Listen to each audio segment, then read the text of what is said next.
Why Must I Suffer? By Coco Loco. 2008, 20th moon. It had been a week since her capture. Princess Celestia had managed to fall asleep in the dank, dark cell. She was being kept in a secret underground dungeon specifically suited for holding Equestria's most dangerous captives. In her cell room, she was bound to the center of the room by an assortment of chains that gave her just enough length to walk around in a small circle. However, the extra walking didn't provide her with any advantages. At the moment, she lacked her noble appearance. Her horn had been surgically removed in order to disable her natural ability to access magic. From her luxurious multicolored mane and matching tail of pink, green, and blue, to her once spotless white coat, she was covered in random patches of dirt on the cell's floor, and her own bodily wastes.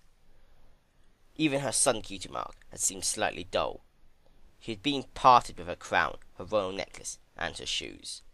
"Princess Celestia," a mare's loud, teasing voice, accompanied by giggling, could be heard off in the distance. Both belonged to her captor, Princess Twilight Sparkle.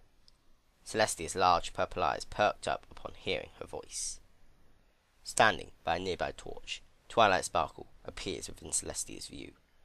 This was not the pony known by all in the far past. Her general appearance has been altered by continuous use of dark magic. Her coat had its natural purple colour, and her mane and tail had its usual dark indigo colour with streaks of purple and pink. But her eyes were obviously unusual and unnatural.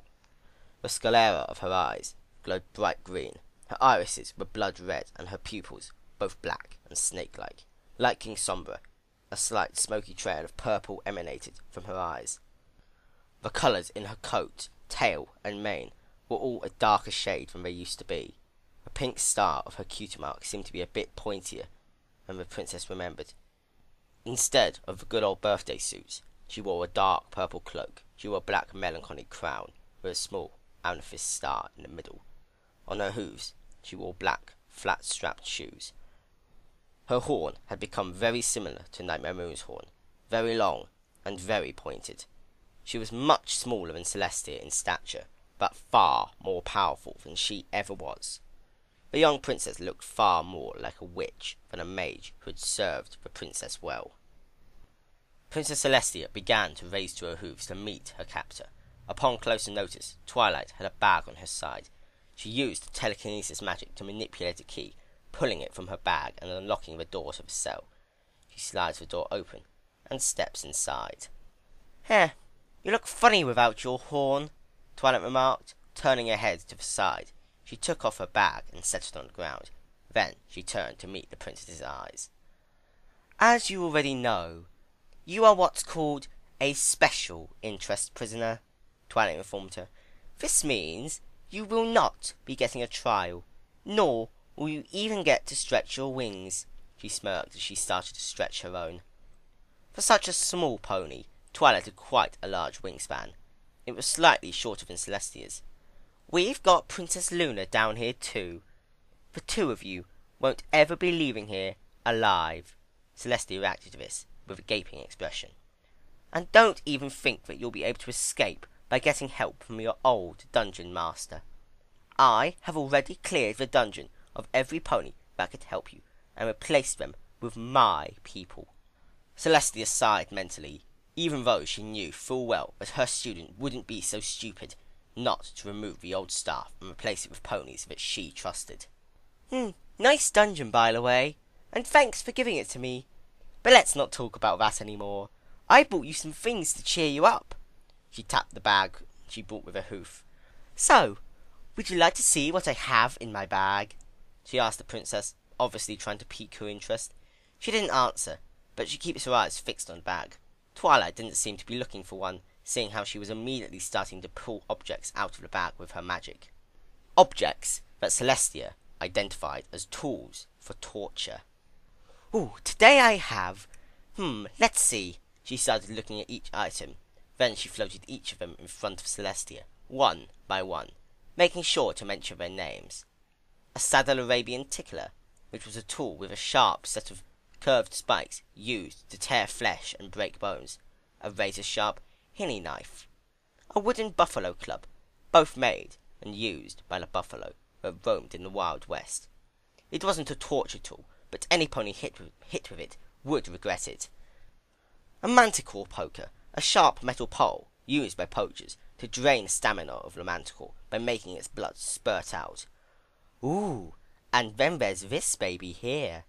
She floated a small red ball made with some odd expanding material. It had many holes in it. Twilight floated it towards Celestia. She knew exactly what it was. The Griffins call it a breath taker. The stallion I got it from said it stays lodged in the victim's throat by spikes and uses their own breath against them. To those who knew of it, it was more psychologically terrifying than it was painful. But that didn't stop it from scaring any pony out of their mind. She floated the object back to her, caressing it to her face. This baby here is what I'll be using to finish you off. The princess watched in absolute horror as Twilight made light of her fate. Now, Twilight, she started, her worry extremely apparent.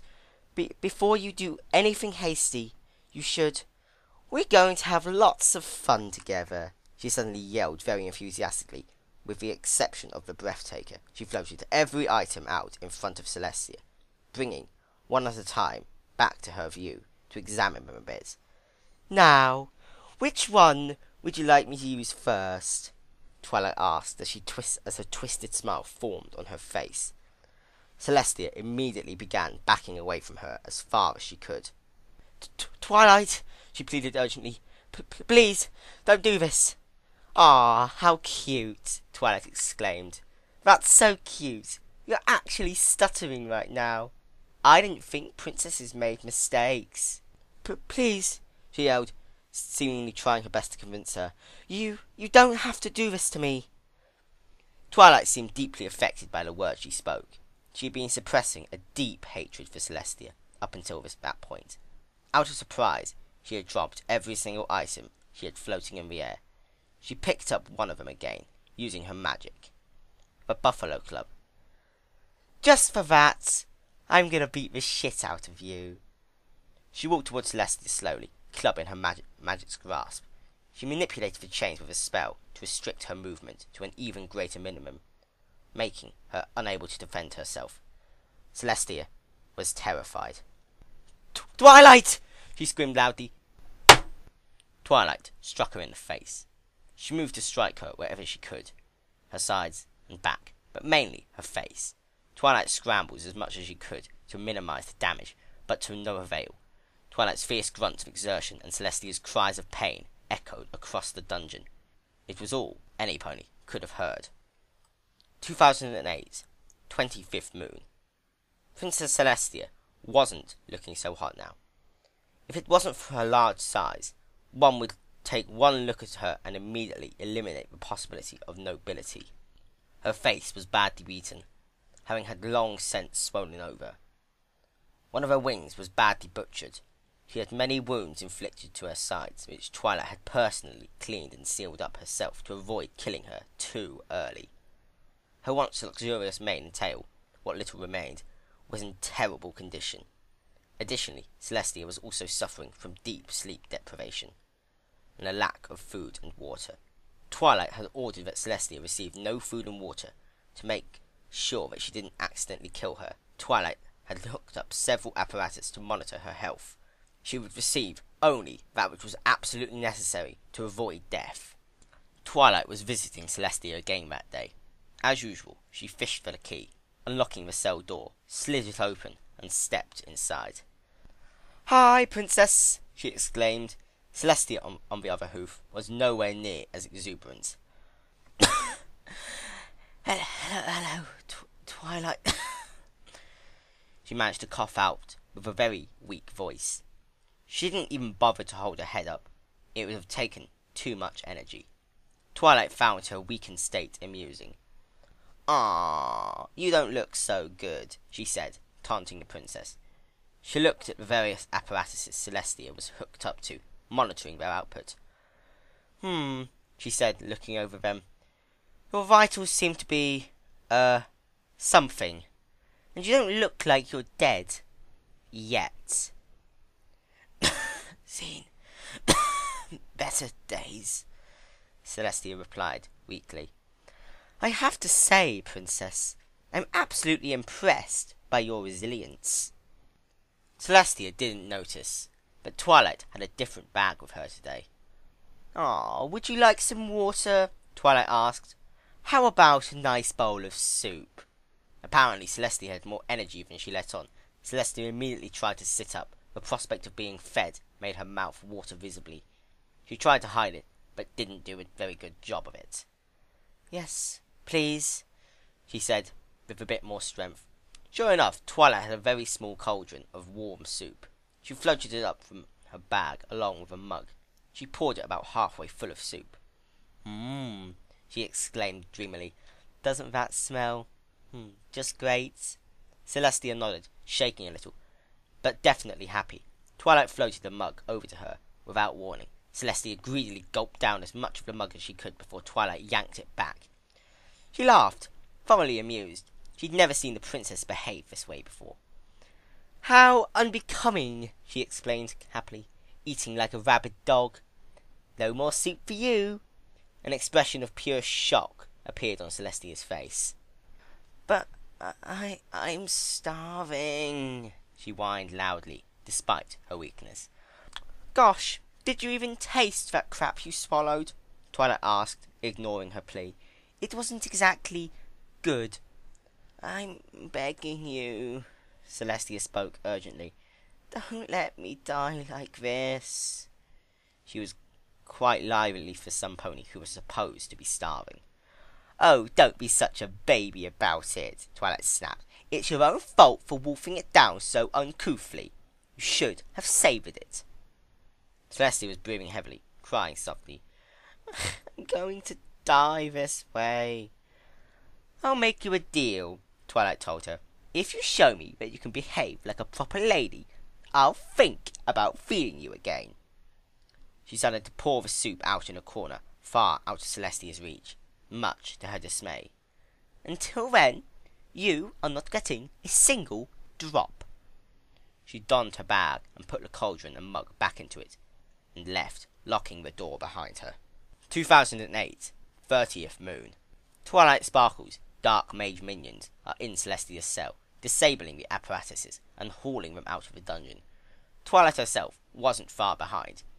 She steps into the cell and stares at Celestia. "Greetings, Princess," said Celestia, doing a small curtsy. Twilight doesn't answer back. Instead, she pulls out the same cauldron, lifting the top of it and setting it just outside of her reach.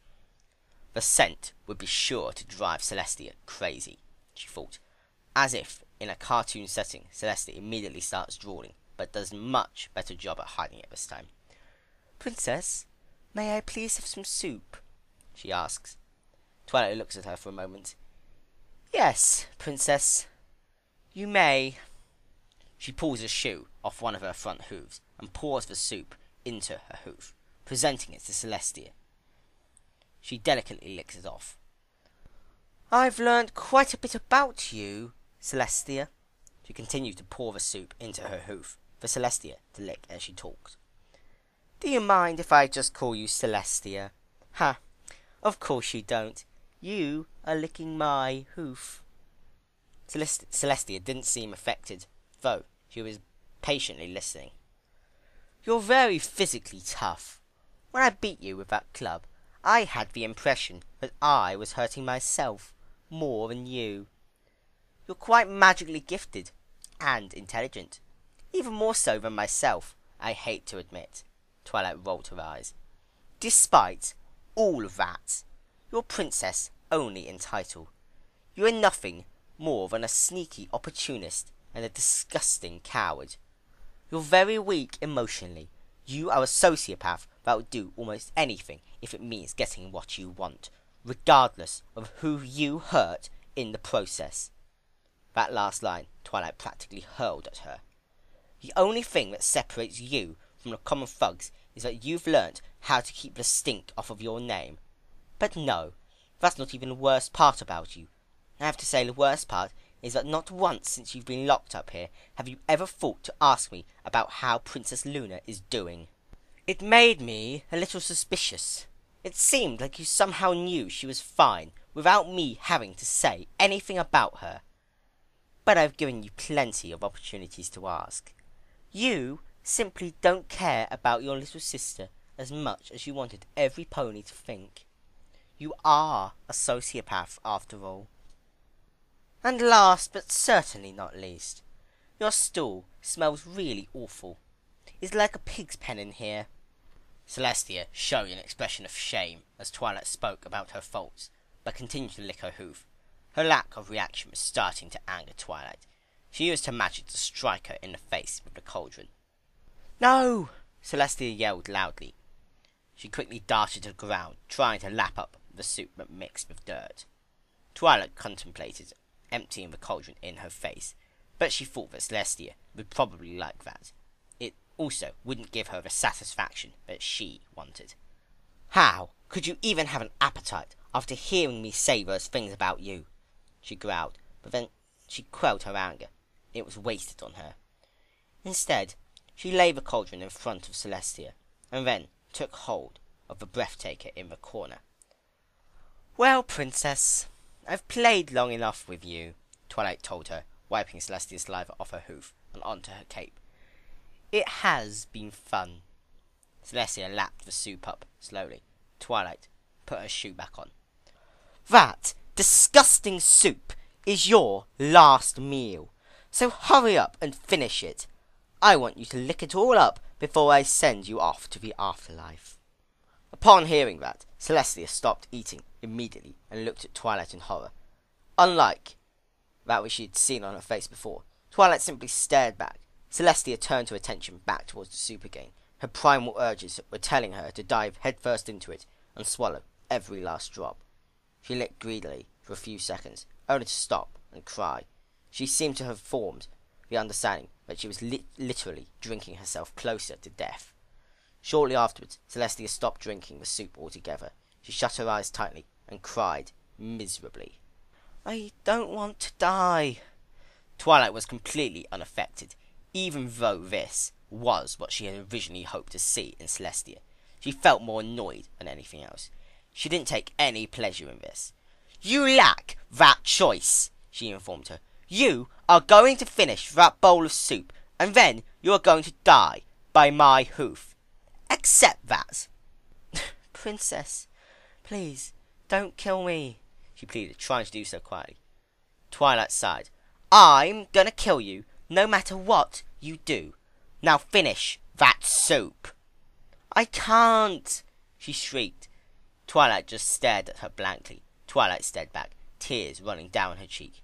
If you don't finish eating, I'll just kill you right now. Twilight, I'll do anything. Anything, please. Let me live. So, you're not going to finish it then? Is that what you're trying to tell me? Twilight! Celestia had descended into full-blown crying now. This is really pathetic, said Twilight, apparently very bored. Celestia licked a little of the soup. There was about a pint left. Using some odd sort of calculation, she figures it would take her less than 86 seconds to finish if she ate normally. And that, less than 160, would anger Twilight. Twilight had essentially made her count down to her doom. About 140 seconds later, she finished off the soup. Twilight clapped her hooves happily. You're done! That's great! Then she floated the breathtaker up to her face. Now, open your mouth. Whether she did it consciously or subconsciously, Celestia shuts her mouth tightly. Twilight notices this and is immediately angered. If you won't open up, I'll force it open. Tears streamed endlessly from Celestia's face. She starts making a weird, nervous crying sound. Twilight took this as defiance. Using her telekinesis, she took hold of Celestia's head and pried her jaws open. Then she shoved the small ball-shaped device down her throat with her hoof. Celestia tries to cough up the ball, but because of how the tool is designed, she's completely unable to. The spikes keep it lodged perfectly in her throat, growing larger as she tries to breathe, until eventually it's larger than her throat. She struggles to breathe and soon drops to the floor. Twilight sits and watches as she suffers. Though she's not really interested in seeing her die, she feels compelled to watch, as much as she could. Celestia thrashes and coughs, even taking deep breaths, but nothing works. Not even 3 minutes later, she collapses completely and ceases making movements of any kind. Twilight took this as her cue to leave. She exits the cell, not bothering to lock it this time. 5 days later. Twilight had done some thinking over the weekend. She realised that she'd only visited Princess Luna 3 times since her imprisonment. She'd been far more invested in the other princess. Luna never said or did anything. She started to wonder if torture would change that. Despite being imprisoned, Luna had yet to lose any bit of her pride. Deciding that she'd be her next victim, she went back to Celestia's cell to retrieve her tools. As she walked in, she noticed her body was still there. The dungeon master isn't doing his job, she growled sullenly. Maybe he'll be my next victim if he continues this poor performance. After gathering her tools, she was about to leave when she remembered that the Breathtaker was still inside Celestia's body. Upon closer examination, she realised there was absolutely no smell of rotting flesh. Weird, she thought to herself.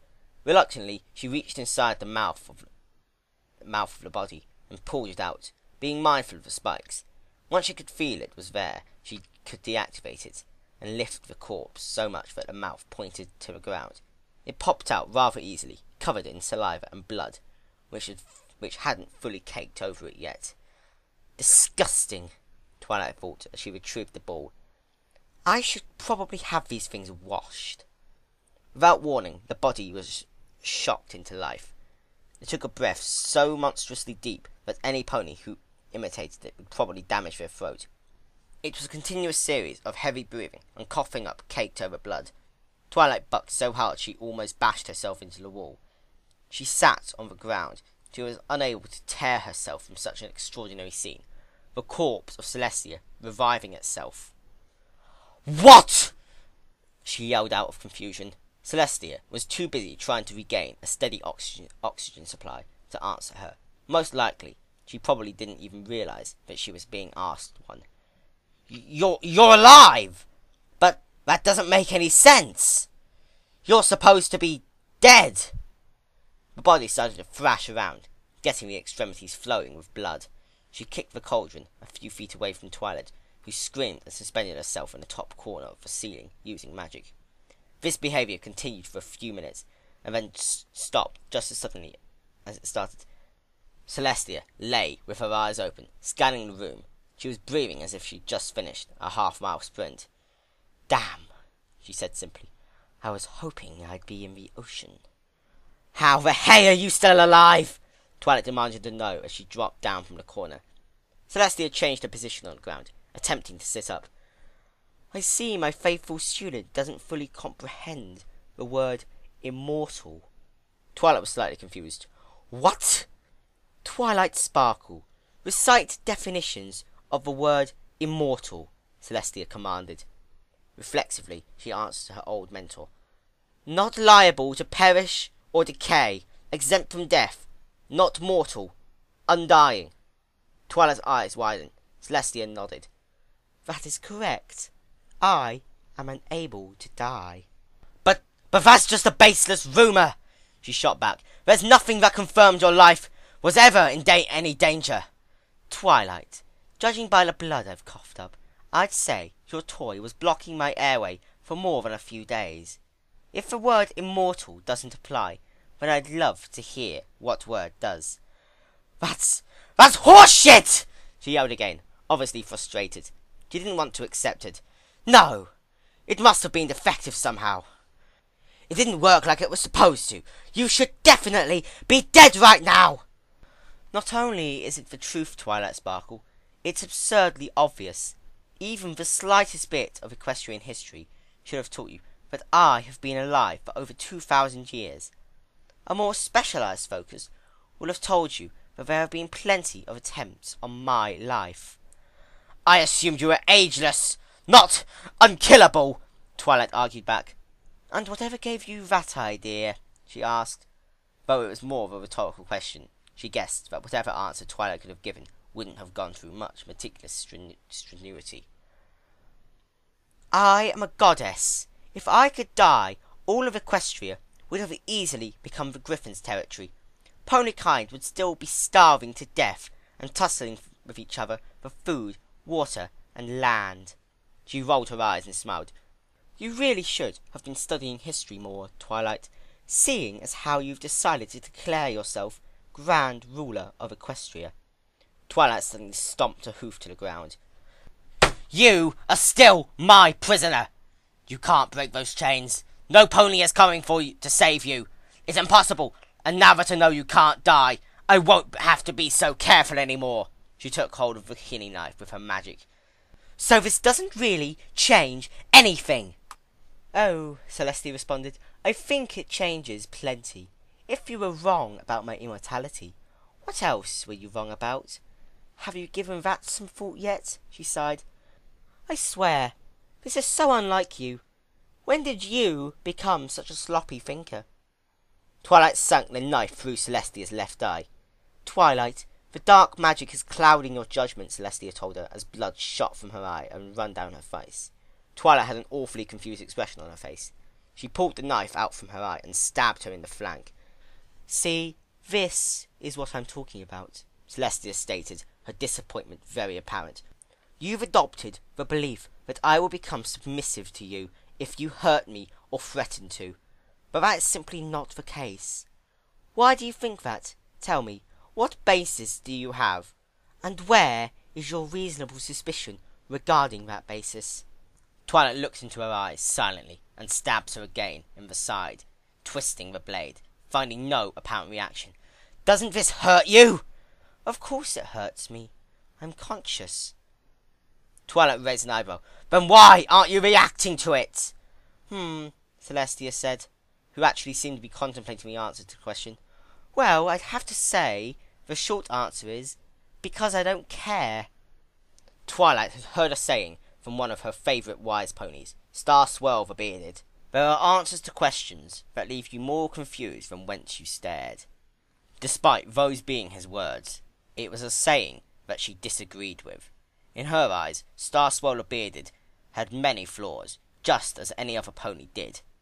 As far as she was concerned, any pony who thought that simply lacked the understanding of why it was the right answer. One first needed to examine what they knew in order to make sense of any new information, afterwards, if necessary, to discover new details. It was from this thinking that she knew what her next course of action was. She floated the knife away and dropped it into her bags.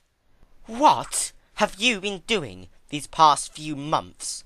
Celestia's eyes widened, a happy expression appearing on her face. She clapped her hooves together in excitement, making an odd utterance for happiness. You've just had your first intelligent thought. Twilight stared at her blankly. Oh, right. Mustn't get too carried away, Celestia replied, regaining her composure after noticing Twilight's annoyance. I was playing pretend so that you'd think you'd killed me and let me go. No pony seems to think that I can't be killed. Worked plenty of times in the past, she sighed. Now, I know that you won't fall for that any more. Celestia grinned. Did you enjoy my performance? Twilight was very confused and absolutely speechless. She didn't know what to feel. She thought she had killed Celestia, some pony she used to admire and respect. Some pony that she still had admiration for, even up until her death. Even though she had considered her to be an enemy, she thought that she had killed her, and now she was talking again, as if nothing had ever happened. She was even being her old, friendly self. Celestia started to laugh, which just made Twilight completely uncomfortable. I think I get it now, she exclaimed excitedly. Do you think that this is the first time I've ever been imprisoned and tortured? Oh, no. You should have seen the things the Griffins did to me back before Equestria was founded. They were nasty little savages back then, always going on about fire and sex. They killed me by pouring molten lava into my stomach. Can you believe it? Just raping and killing me wasn't enough for them. I had to be sacrificed. Though I must say, that is by far one of the most painful ways to go out. Twilight cringed inwardly. Just the image of a sadistic male griffin towering over her, with his griffinhood freely sticking out, was enough to make her mentally surrender. Seeing the molten lava would have driven her insane, especially if she had to experience it more than once. "Oh, but they could never top Mother," she began to explain. "She did every single one called Mother shouldn't. Why, if I could write a definitive list of all the things a mother should never do to her offspring, she would have been able to say that she completed it. Every day, she would hurt me in ways I was unable to comprehend. Something as simple as nuzzling with me or combing my mane made me wish that I could die. I tried killing myself repeatedly, but..." She took a second to laugh humbly. "Well, I can't die, you know, and I couldn't figure out a way to keep myself dead for very long. Somehow, no matter how well I hid it, every single time I tried to kill myself, she'd always find a way about it. Then she'd do things to me that were 1,000 times worse than anything else she had done previously. She would smack me with her hoof and tell me that I was being a stupid child, that I need to grow up quickly, and immortals do not perish, so they have to get used to it, and you mustn't cower. When I behaved in ways that she did not like, she'd tell me repeatedly that she would never let me go, and then she'd bring in the war stallions." Twilight just stayed silent as she spoke, taking it all in. The unrealness of what was taking place held the pacing. "One day I asked Mother, 'Mother, why must I suffer? What sins have I committed? Whom have I harmed?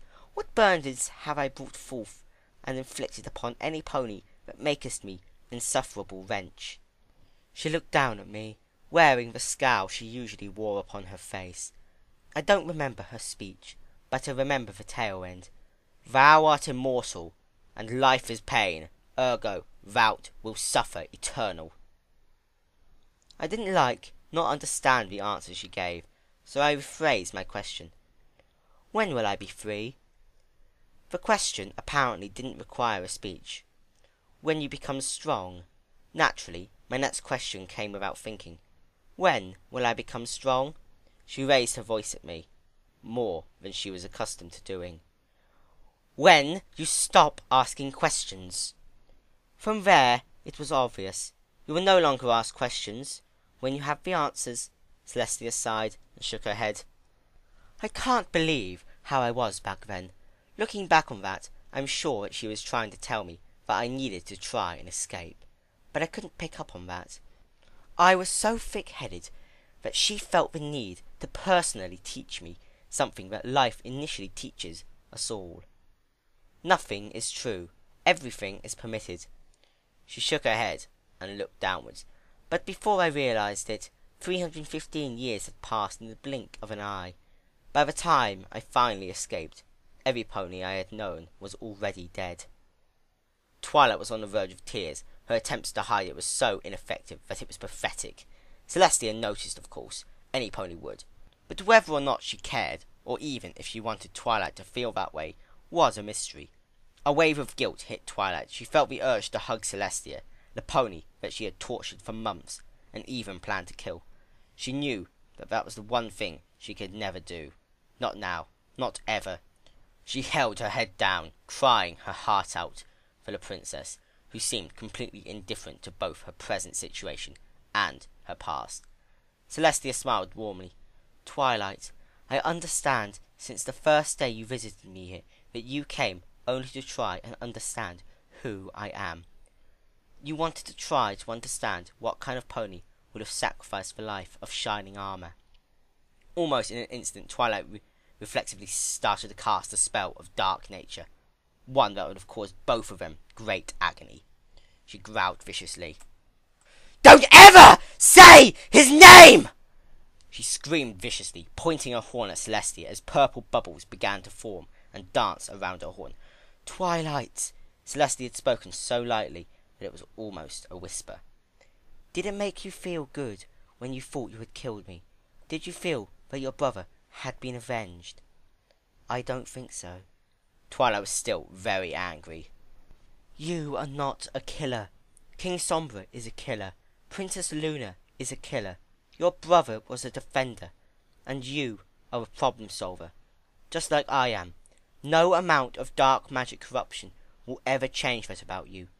You didn't feel anything as you watched me die, and that frustrates you. You expected the pain of his death to dissipate with mine. But that's not how things work. Twilight ceased casting as she took in her words, still crying. The pain of others brings you pain, Twilight. The pain you feel will never go away. It will burden you for as long as you live. Twilight dropped to the cell floor, crying a new batch of tears. That was the last thing she wanted to hear. Now you should understand. It is not I who is weak, Twilight Sparkle. It is you. I was there! She screamed angrily. You didn't have to use him! You should have used me instead! Celestia raised an eyebrow. Yes, you were applicable material for the spell, but if I had used you, Equestria would lack a strong problem solver. Twilight stomped wildly out of frustration. Is Equestria the only thing you care about? Yes, came a swift response from Celestia. She answered so quickly that Celestia had thought it had been a joke. However, a cursory glance led Twilight to a much deeper realization. While she definitely possessed a sense of humour, Celestia wasn't one to make jokes herself. Twilight had always thought of Celestia's pet phrase for her, "my faithful student," was an endearing term given to her due to some sort of special connection the two of them had. Twilight was starting to realize that she didn't have the slightest clue who this mare was, aside from the most basic trait of her being, manipulation. Twilight had once speculated that nothing that ever happened around Celestia was pure chance. She briefly considered the possibility that she had been planning for something like this ever since she first noticed her as a filly. From a young age, she had probably been grooming her to play both a key role in the betterment of Equestria and in ending her life. She had always admired Celestia deeply, and had been instilled with a great love for Equestria because of her. When presented with the possibility that she was being manipulated, since even before she knew what manipulation was, and a complete absence of evidence to the contrary, her eyes widened in the realization. That had been precisely what Celestia had done. You are so unbelievably manipulative, Twilight said with complete sincerity. Of course, she'd always thought that of Celestia, but this was the first time she'd ever dared to say it aloud, along with the next sentence that left her mouth. And I still want to be exactly like you. Celestia nodded. An expression of hostility like never before had appeared on Twilight's face. Clear as day, her feelings towards Celestia were revealed to her as calmly as possible, and without expressing a shred of hatred. She looked into the Alicorn princess's eyes, and stated how she felt about her. I hate you. She felt as if she had been carrying a wagon load of heavy rocks all her life, and only now removed the harness. I'll give you the death you're looking for, Celestia, she told her simply. I have no doubt you will, my most faithful student. I also promise you this. Before I find a way to kill you, I am going to find a way to hurt you, and I swear on Shining Armor's grave, it will be worse than anything anyone has ever done to you. Celestia shot her a grin that seemed incredibly out of character for her, one that would have made the devil empty his bowels. I look forward to it, Twilight.